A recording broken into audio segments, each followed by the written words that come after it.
One of the first projects begun in the construction of the Galloway Hydro Scheme was the Glenlochar Barrage. Built to control the flow of water from Loch Ken into the Dee, it was put in first because that ability to control the flow of water was needed to aid in the construction of Twiname Power Station and its dam. When it was decided that construction should begin by November 1931, Glenlochar was picked out as a good starting point to focus the efforts of the team onto a single project to get the ambitious scheme underway. John Howard & Co Limited from Dorset in England was contracted for the works, and Glenfield Kennedy of Kilmarnock was contracted to build the sluice gates, which you can see are actually being repaired at the moment. The barrage raised Loch Ken by 6 feet, which is 2 metres, and is the main regulator of water supply to Twiname because Twiname Loch is too small to accommodate the rise and fall of water needed for Twiname Power Station. It's also designed and constructed to allow floods to pass through unrestricted. It comprises of 2 sets of 3 sluice gates, which can be remotely controlled from Twiname, but can also be raised and lowered by hand. Once it was decided where construction was to commence, immediate negotiations with Kirkcudbright Council were opened up to figure the costs for the power company for the maintenance of roads and bridges affected by the work. It was a stipulation of the bill that the power company should compensate the councils for the use of their infrastructure, and the power company wanted to get the negotiations with Kirkcudbright over with quickly and early on in the project so that they could have an agreement on which to model their negotiations with Ayr Council. Presumably, they believed the larger council would be tougher to negotiate with.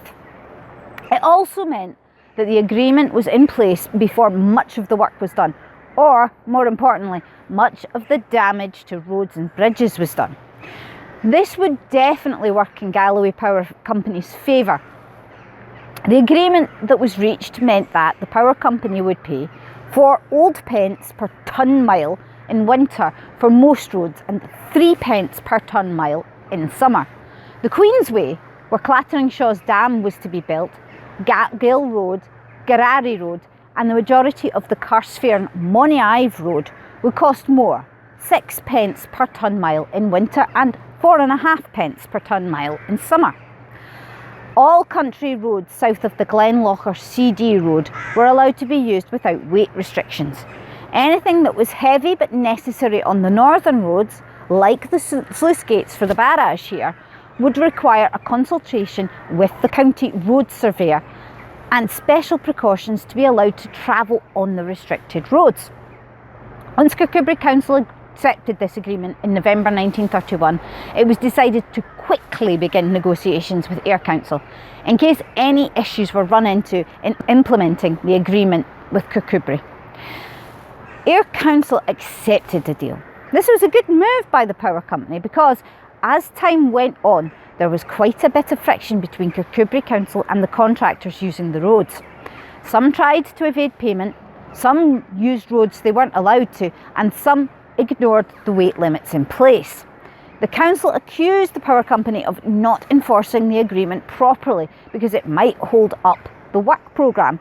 And although the power company did work to persuade recalcitrant contractors to pay, or even paid themselves and deducted that from the contractors' payments, they did not take any more extreme measures to ensure the agreement was upheld, such as cancelling contracts with non-compliant contractors.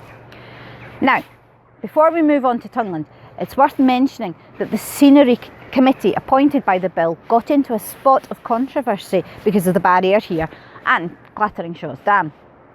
A Scotsman article published at the time claimed that the committee had visited both sites and had claimed they improved the look of the area.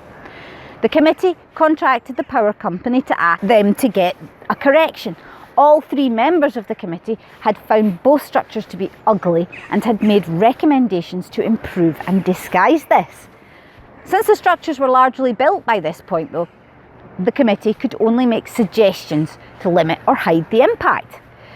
They were in fact largely advisory with almost no power to do anything except make suggestions, but many saw their role to be as guardians of the local environment and were naturally disappointed in the action they had taken. The Scotsman article being an example of this disappointment. Of course, in the years since its construction, the barrage here has become part of the landscape. So, like the rest of the scheme, it is no longer remarkable or out of place to us.